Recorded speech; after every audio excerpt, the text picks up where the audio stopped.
it's crazy, but it's You're watching Channel Z, the world's leading zombie apocalypse channel, broadcasting live from Studio Z. Makes me act the way I do.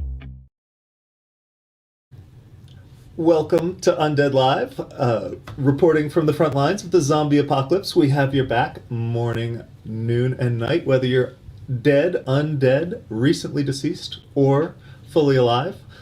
We've got your apocalypse covered. Yeah, the apocalypse is so covered right here on Undead Live. And not only that, but on Valentine's Day, I mean, it can be a little bit apocalyptic for some of us. People are kind of saying, well, maybe Valentine's Day is not just for boy meets girl. There's like Galentine's Day and Palentine's Day and bromance and so many options now, right? That's right. I had the staying at home crying and watching the squid in the Valentine's Day is a really fun one that I think more and more people are choosing. But yeah, there's so many different options. And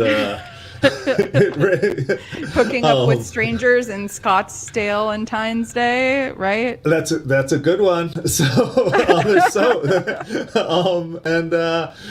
and so there's this question of like, which one of these are if you're Neil is in love with us. He's spending Valentine's Day with us. So awesome. We got everybody here. Zombie meets zombie.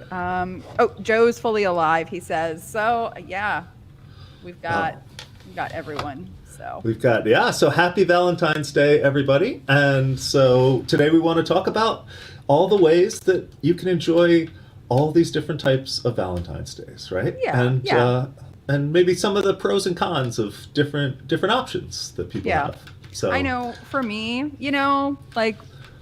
and for a lot of us, really, the whole boy meets girl thing, our relationships don't really fit that narrative. So, yeah. I think, I mean, I guess this is the question of, does this mean that anyone's relationship fits this narrative? Does this narrative really exist? Or does it, or is it just different people have different goals? So I don't know. What do you think?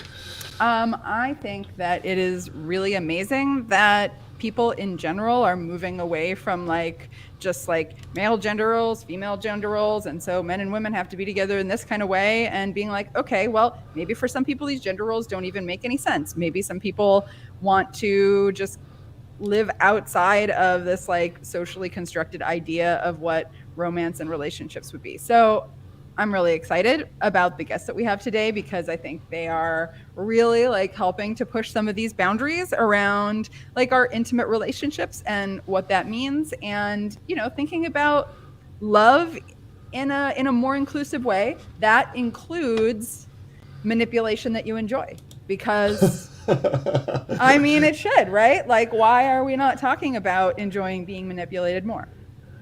I think, and one of the questions I think we're discussing today is maybe we're not talking about it because maybe our parents don't approve or our friends don't approve, or there's all these other people who maybe give us pressure to move into what they consider a better romantic thing by their standards, and maybe there's good and bad to that as well. So that's an interesting.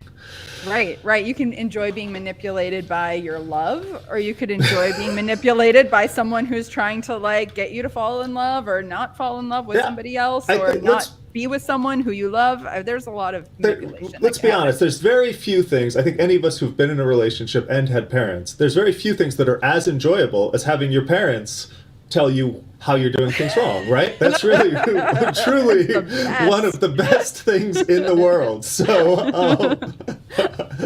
all right, the only thing that's better than that, Dave, is when you're a teenager and your friends tell you who you can and can't date. Oh, that's really good. Yeah. So, and, I mean, there's so many things. It's also fun when you're dating someone and then their friends don't like you. That's fun. There's so many good variations. Or if the person you're dating doesn't like your friends, right? It goes both ways. Should we talk? Oh, that's should we talk true. about So, friends? Should we talk about? I think we friends? should talk bring about friends, and Jaimie I think on? we should bring on Yeah. our first friend. Absolutely. So this is Jaimie Krems. Our friend Jaimie. Jaimie. Hi, friends. Hello. Yeah, Dave, I put this in the chat, but I've also had your parent tell me what I'm doing wrong a lot. So. Oh, that we have that in common. So I haven't had your parents tell me, but I've had my parents tell me all the time. Call my mother. She'll tell you where to put the silverware. Don't worry. So my dad has told you that you're living your life wrong. So I mean, I wouldn't go that far, but okay. but I would listen to him. Nice job, Dave. I mean, I do want to say he's told me I'm living my life wrong a lot, and so and he has whatever that sweet spot is between monogamy and polyamory. I can never quite hit it exactly how he wants. So if I'm in a relationship, I need to be out. If I'm out of a relationship, I need to be in. So yeah, this is a really important quote that if you want to be my lover, you gotta get with my friends. I think this is really what I've based my life on since my parents, I could never satisfy them. So Jaimie, tell us tell us in one sentence all the ways friendships and relationships are intertwined. Oh, yeah, one sentence. I'm just kidding. Lot. Just okay. So, I mean, I think our friends are the primary way that we meet other people. They make us really happy. Our friends do a lot of stuff, and especially on Valentine's Day, let's be honest, they kind of get shit on. So. Wait, friends get shit on, or friendships in general get shit on Valentine's Day because traditionally it's about your romantic partner. But really, who are you going to spend most of your time with? What relationships might last longer? What breakups might even be more acrimonious? Maybe half of the time, that's your best friend. So that's true. I mean, and I think Athena at the beginning of the episode talked about sort of Galentine's Day or Palentine's Day or whatever, and so this idea of like, well, so if people are spending Valentine's Day with friends, what are the pros and cons of that? There are a ton of pros. There could also be cons. I mean, cons, obviously, maybe you just feel left out because other people are shitty and posting about their, engagements. And I'm not going to say it's tacky to get engaged on Valentine's Day, but, so I wouldn't worry about that. Wait a minute. So it seems like you kind of did. Like you kind of just said. I said I wasn't going to say it. But you're saying somebody could say it's tacky, right? I mean, it's certainly better than getting engaged on a Jumbotron, right? So it can't be that bad. I don't know. I mean, a Jumbotron, you get the support, right? You get the support of all your friends there at the game, right? Isn't that... I mean, if Joel Embiid is proposing to me, then I'm going to say yes, and that can be on a Jumbotron. But if it's not Embiid or any of the Sixers, then it's a no. Simply for use of the Jumbotron. All right, so Jaimie, since we worked on some questions together, I have to ask about jealousy, right? So like people think of jealousy as a romantic relationship thing, and Valentine's Day, like who are you going to spend Valentine's Day with? Like it's your one lover or whatever, or maybe it's your kids, or it's your friends. But jealousy is not just for mates, right? It's like a thing that people experience in friendships too. Yeah, 100%. So Athena's talking about our paper in JPSP, and then just out yesterday in Evolution and Human Behavior, we talk about sex similarities and differences in this feeling of jealousy when our friends make new friends. So let's be clear that it's very much not envy. It's not the sort of two-person emotion of I want what you have. It's jealousy, which is more a three-person emotion that I'm afraid I'm going to lose what I have to you or to somebody else.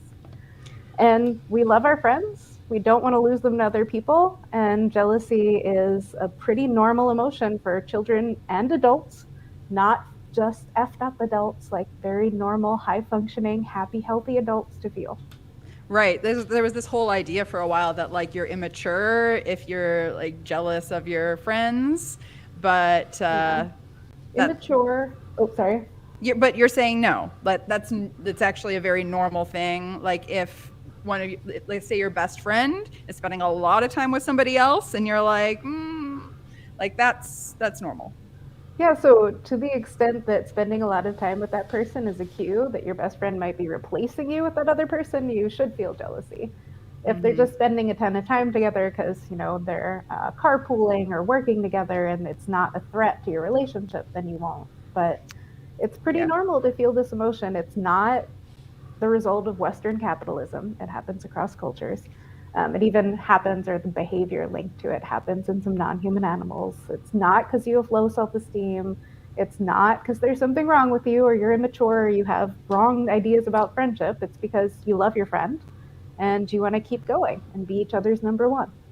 I think this would be a perfect place for us to bring in Diana so we can talk about jealousy or not in romantic relationships. So Diana, welcome to Undead Live. How are you doing this Valentine's Day? Who's your Valentine? Do you have a Valentine? Do you have multiple Valentines today? I think I have multiple. My husband is one Valentine, Jeffrey Miller, and I have a fetus that's my second Valentine, although I don't know her yet. She could be, Louis C.K. used to do this very funny stand-up routine about how his toddler could be racist and he would have no idea. He still loves her. So I have no idea what she's like. She could be a terrible person. She just lives in me, so I still like her. Awesome.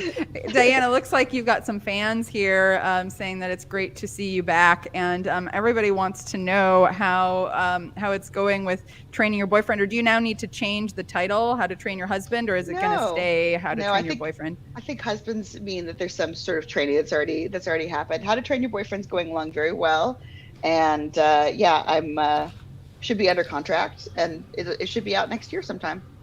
Awesome. And just for everybody else, so the whole idea here, right, is that in relationships there's a lot of manipulation that happens, right? And some of it is for good and some of it maybe is not, but it's just a feature of relationships that there's a lot of manipulation. Yeah, so sometimes people have self-serving interests, and those self-serving interests can be for the good of cooperation. You talk a lot about cooperation, Athena, and so sometimes people are manipulating each other to greater cooperative ends. Sometimes people are manipulating each other to greater selfish ends. So on Valentine's Day, how should people out there be training their boyfriends? Well, I've been writing about attention. I think attention is kind of an overlooked idea that, how much attention is an honest and expensive signal. You can't give attention to multiple people at once, and this includes friendships and relationships. So you can't be holding one lover and another lover at the same time without them knowing about each other. So I think attention is really important. And if you want somebody to pay the kind of attention to you that you want, then I think that punishment doesn't work very well. But I think people are inclined to punish people for not giving them the right kind of attention or enough attention.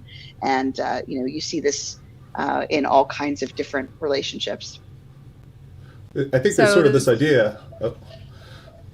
I was going to say that it's like Valentine's Day is like finals, right? If you're training your boyfriend, then Valentine's Day, I think a lot of people would consider it sort of like relationship finals week, like that it's like this is where it's the true test, right? So. Yeah, it's a day that we are kind of setting everybody up who's in new romantic relationships to have some kind of honest signal. You have to do something that signals that you understand me deeply. You have to get me the kind of flowers that I want. You have to get me the kind of jewelry that I want.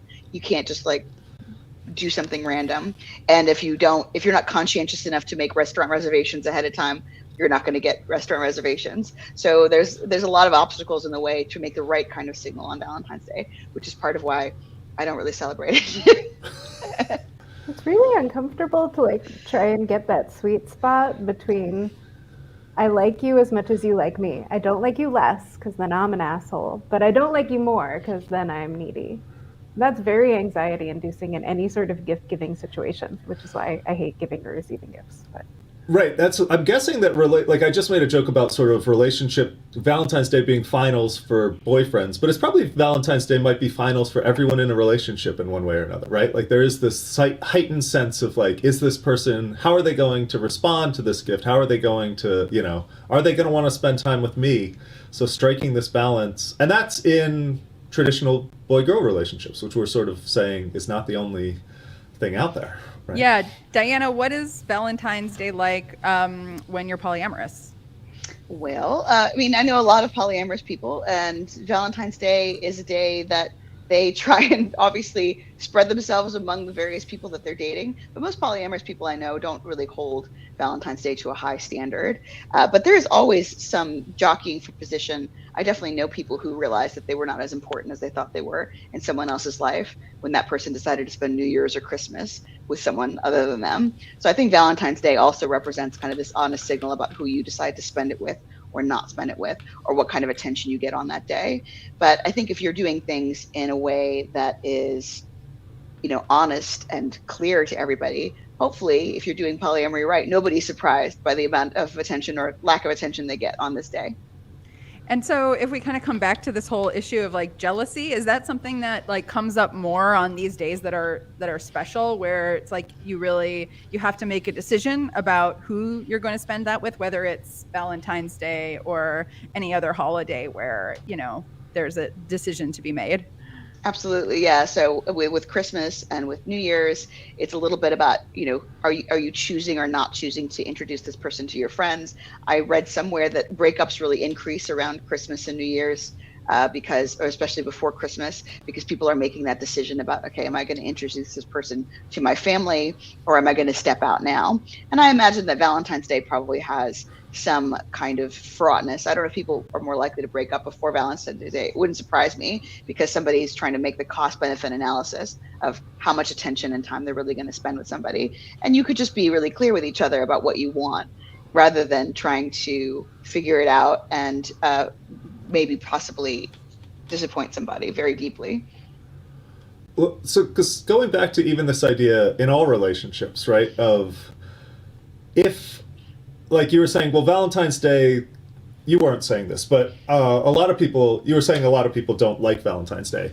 And one of the things I wonder, though, is if it is sort of finals time, is it the time you also should be dumping the person who's not getting good grades, right? Or should you be dumping the person who's not giving you attention? Or, yeah.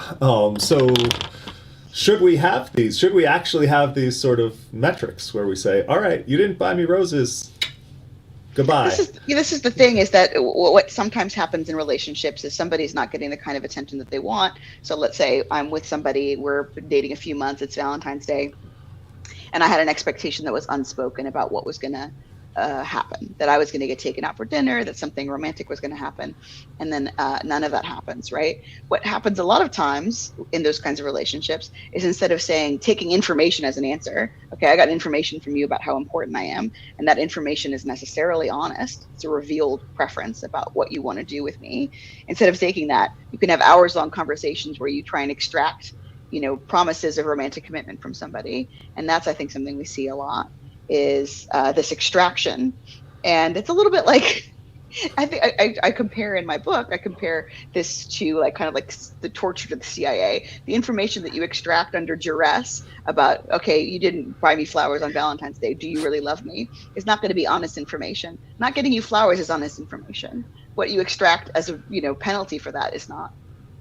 Wait, can you explain a little bit more? So we've got I think maybe we should talk about signaling theory a little bit here, right? Sure. So there's this idea that certain kinds of things are honest signals because they're costly. And in the case of something like Valentine's Day, there's lots of levels of cost, right? It's you mentioned the time and attention, there's financial cost, there's opportunity cost. And so by doing something on Valentine's Day, that can be an honest signal of how invested you are or are not. Or it might also just be noise, right? It might just be oh, I forgot it was Valentine's Day, or I didn't think it was a thing, or I thought that we were past having to do that, right? So there's the possibility of misinterpreting it, but there's also this possibility that it is really an honest signal. So, I mean, the first thing is how do you even know what the initial value is if you don't know someone well enough to know where they're coming from?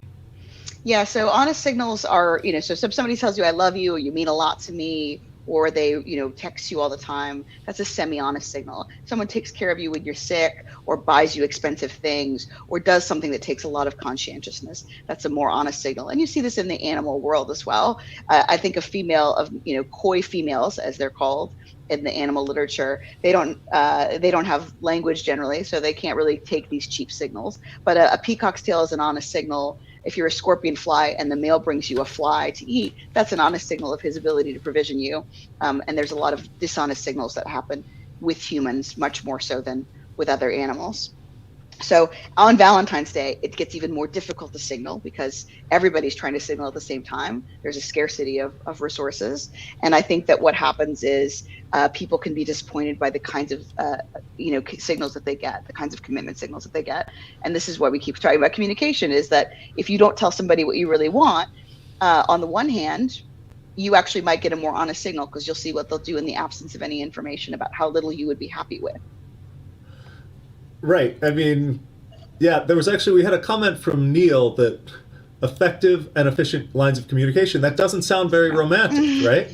That this idea that then and he also had a sort of follow-up question that I think is interesting, which is how do we feel about the idea of romantic love? Which I think on Valentine's Day, this idea comes up, this sort of like magical connection and this idea that somebody should, soulmates, all these sorts of things, right? And so how does this tie in with this idea of effective communication? I'll just briefly say something about commitment skepticism. There's some literature that says that women tend to be skeptical of men's commitment. They tend to be less likely to believe men about when they say that they love them or that they're interested in being serious with them, because that's a cheap signal. That's talk is cheap, right? And so if another way that women engage in this kind of commitment skepticism, in my view, is that they often don't make it exactly clear what they want. Men and women do this, but I think women do this somewhat more, where they don't make it exactly clear what they want. So they see what somebody does in the absence of information, which is an even more honest signal than saying, hey, on Valentine's Day, I'm happy with a potted plant or some chocolates or, watching Netflix. If you don't say any of that, you can see how much somebody is willing to engage in expensive and costly signals to you. Oh, and I suppose it's also the sort of thought that counts sort of idea, right? Where if you don't tell them, then they have to figure it out. If somebody gives me a checklist, then I'm like, all right, I run to the store, buy a potted plant, be back in 10 minutes, and I don't miss the game, right? But if I don't have that information, then I have to sort of wander and find something. You also have to think of that like the information, right? So like, let's say somebody remembers what kind of flowers you like, what kinds of chocolates you like, what kind of food you like to eat. That shows that they're paying attention to you over time. And that's also an honest signal. If you tell somebody what you want, then they don't necessarily have had to pay attention to you. So you're also trying to extract from somebody the commitment signal of how much what I call mental real estate belongs to you. How many cycles are they spending thinking about exactly what you want in terms of, food, sex, romantic signals, those kinds of things. And so that's why I think it's great to have an Amazon wish list so that somebody can get you things that you want, and you won't necessarily remember what you put on there. So everything seems delightful to you. You're constantly getting signals that people are really crazy about you. Some people find that a little bit gauche. They really want people to guess what they like, and they want people to pick things out. As you're talking, I can't help but think about like parallels with friendship, Jaimie, where like friends expect that their friends are going to anticipate what they want and need and how often they want to be called or texted. And do you see parallels here with the kind of expectations and signaling that go on in romantic relationships versus friendships? Yeah, I think we don't talk about it as much, but people certainly have this flirtation in friendships, especially in the beginning, right? Where they're trying to see, okay, I like you for coffee. Okay, you like me for coffee back. Maybe now I like you for lunch. And so there could be this sort of upward spiral of mutual valuation and also consensual knowledge of how much we like each other until maybe we agree that, okay, we're both each other's best friends or bottom bitch or whatever you want to call it. And that's the person whose side I take against everyone else. But it can be really difficult and anxiety inducing. And do you text if they call? Do you call if they text? Do you have to text back? Like my best friend trained me to text back, Diana. So I was trained. I am now very well trained. It was a couple weeks ago that I got kind of a bitchy message from my friend, and I said, hey, I'm sorry, I'm busy right now. I can't text you back right away. She's like, as if you always text me back right away. And so I think with friendships, things can get even more confusing because clear communication is also kind of an unromantic friendship thing to do. and there's just not as many rules about it, because I think women are actually better at guessing what the other person wants. But I've definitely had mishaps with friends, especially because they're all long distance now. All my best female friends are mostly in the UK, and about, who are you friends with, especially when you introduce politics and COVID politics and everything into it. People are friends with so many different people now, and who's allowed and who's not. And there's a lot of friendship jealousy that's been happening. The norms, like you're saying, the norms are really weird. You have to figure out, where does this person rank me? Where do I rank them? But it's not in a vacuum. We don't live in a vacuum with just a dyad. There are these third parties all around, and do they like that other person better than me? And now what's the norm? Do I have to be friends with them too? What if they're boring or annoying, or they have views that I find anathema to my very being? Do I have to hang out with them now? Yeah, women's friendship groups are just so fluid. And the friend that I've had the longest, that I've had for more than 20 years, she and I are comfortable not speaking for sometimes years at a time, then kind of warming up when we see each other. And then when we're in the same place, we spend all our time together. And she's never offended by that lack of interest and attention. We don't even send each other happy birthday cards, but we still call each other best friend. We just only hang out really intensely when we're together. It sounds really relaxing. It's really good. Yeah, I mean, Jaimie, you and I have kind of joked about this, that our friendship is a little bit more like a dude friendship, where we don't have to call each other and talk all the time, but we know we're there for each other if we need each other. And I don't know, I found that very often it's easier for me to navigate friendship when it's with people who have a more masculine friendship style, if I can call it that. I mean, this is going to sound pretty awful, and I don't mean it in any unfeminist way, but I have said straight up to women I want to like and know when I've met them, women generally terrify me, because I don't know, if I want to be friends with you and I want to be close to you, I've had some really horrible experiences, and I don't know what you're thinking. You might very well be my best friend from age 5 to 25, and I hope she's very unhappy somewhere right now, who is secretly really unhappy that, I don't know, my father loved me. And so I don't know, I've had these really awful experiences, and the mentalizing and the ability to just poker face into a relationship like that is astounding to me. I don't have the bandwidth to do that anymore, and so I haven't, and I just know people who say what they say, mean what they say. They're going to say things that maybe other people would find offensive, but I know it's honest, and that to me is really relaxing, because I don't have the energy to try and mentalize all the time. I'd be a horrible person to give me the gift that you think I want.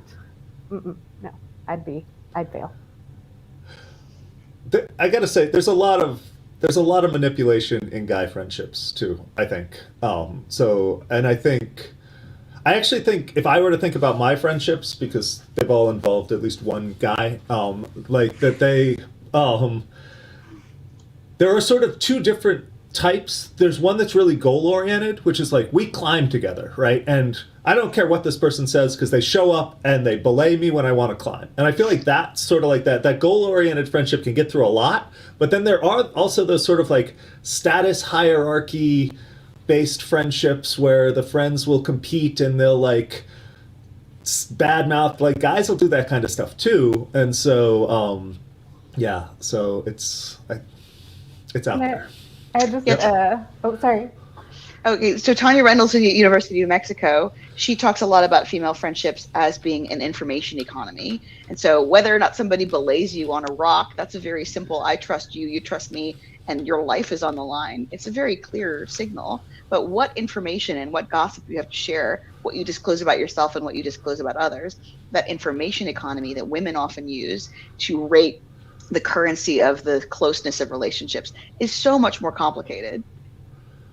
And I have those 26 pages from my former best friend talking about how much he secretly hated me. I had no idea. Wow. Yeah, that just takes your trust in humanity in general, and you're like, how could I not know for so long that this person actually secretly hated me? I'm sorry, that really sucks. Can I?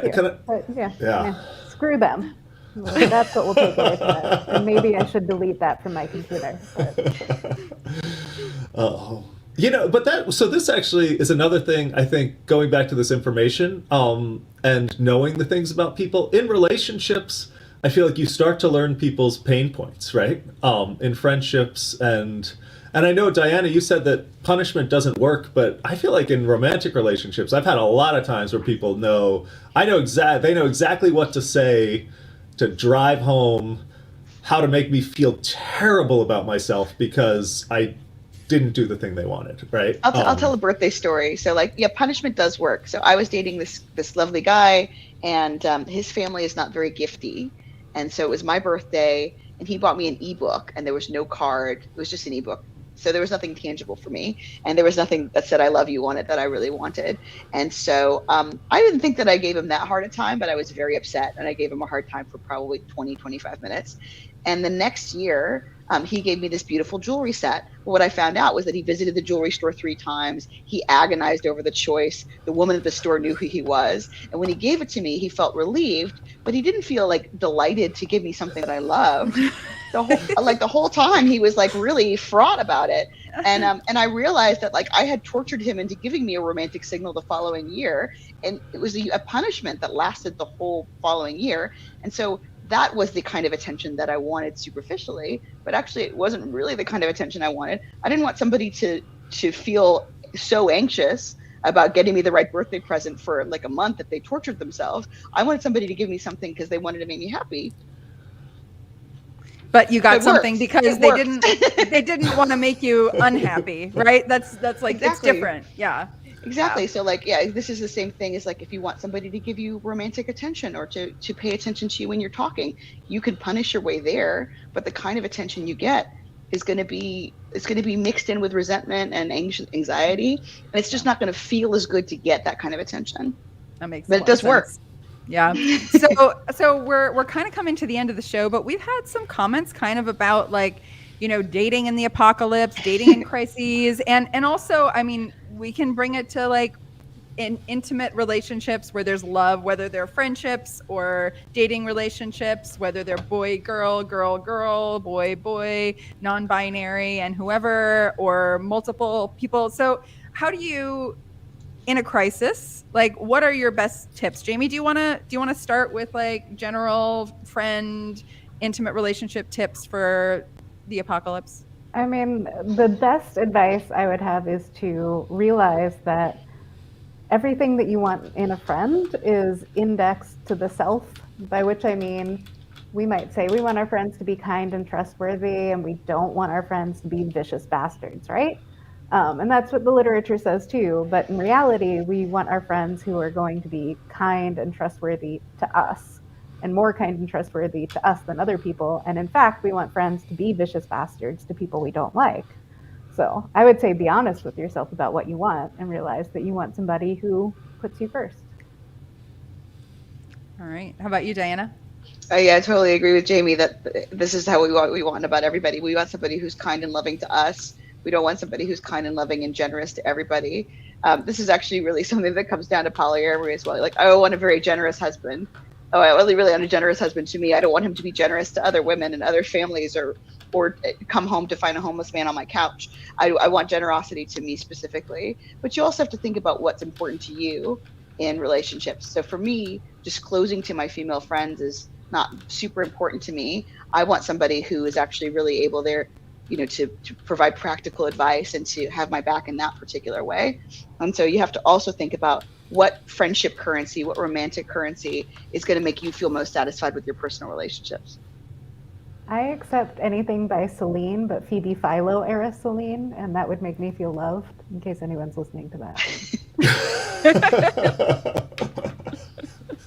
To say. All right. Well, any last thoughts that you want to share with our audience about love in the time of COVID, or about non-traditional boy meets girl type, getting away from that trope.